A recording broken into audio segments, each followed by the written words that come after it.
Hello and welcome to another one of our short interviews, unscripted, unrehearsed and completely off the top of our heads, where we're going round and meeting so many brilliant people across the country who are doing everything they can to get our sovereignty back.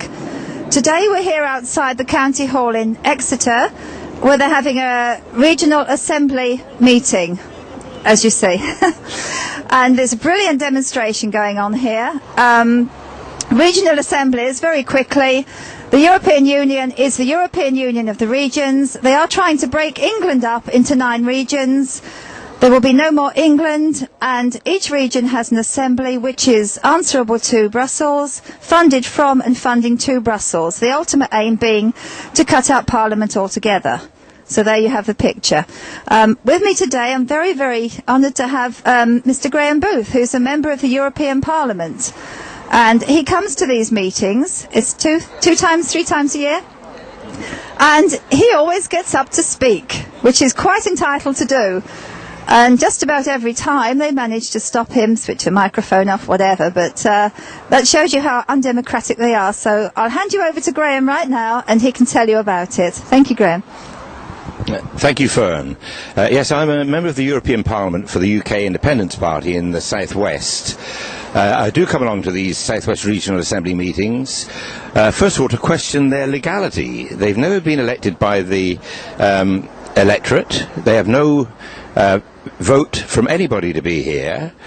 They are financed to some extent from council taxes, which we question the legality of that, because there should be no taxation without representation, according to our constitution, and their accounts are, shall we say, questionable to say the least. They have a pension fund which is not explained properly.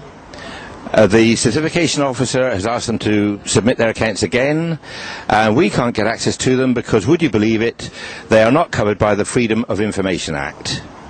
So we find the whole thing here pretty unsavoury.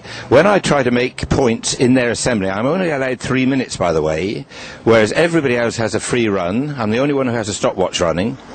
I do keep to the 3 minutes, but inevitably they heckle because they don't like what I'm saying. That, of course, makes me run over time, and then they switch the microphone off. So I don't consider that to be very democratic at all. I'm here today to present my report from the European Parliament on the committee work that I do there, which I have to say is pretty boring, but we have to go and do these things. I'm on the Committee for Regional Development, which actually is in charge of a massive budget of structural funds and cohesion funds. They have just approved, I voted against it of course, but the committee has approved the budget of 308 billion euros. That's for the period 2007 to 13. Of that 308 billion, 133 billion is going to the 8 new East European countries, Slovakia, Hungary, Poland, Czech Republic and so on. Another 23 billion is going to Romania and Bulgaria, who aren't even members yet. They don't join until next year, but they have that allocation already provided. Britain, on the other hand, which is one of the biggest contributors, is allocated a meagre 9 billion over that entire period.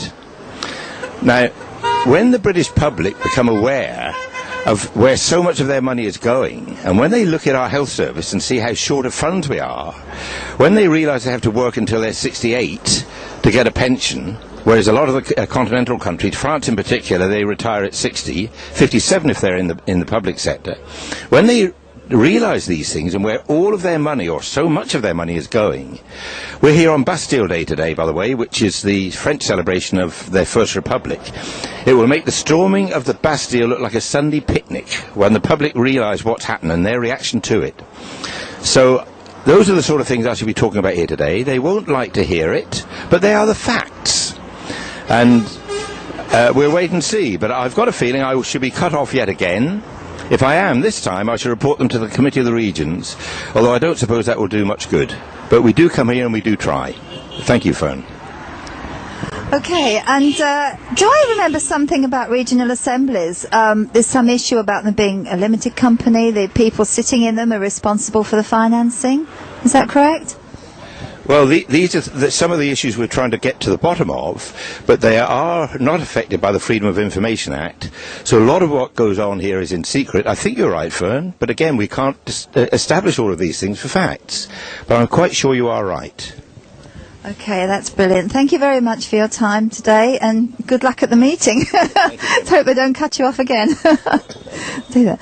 And there's a wonderful saying that says, for evil to flourish, all it needs is for good people to do nothing.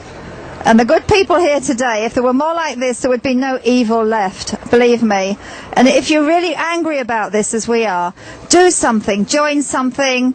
Go to the internet, look up the United Kingdom Independence Party website. There are plenty of other websites if you don't fancy that. But do something, join something, go and demonstrate. Just shout back at them.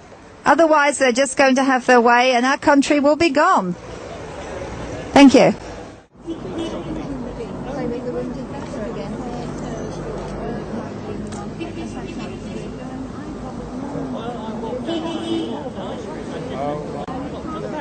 What time is it going on?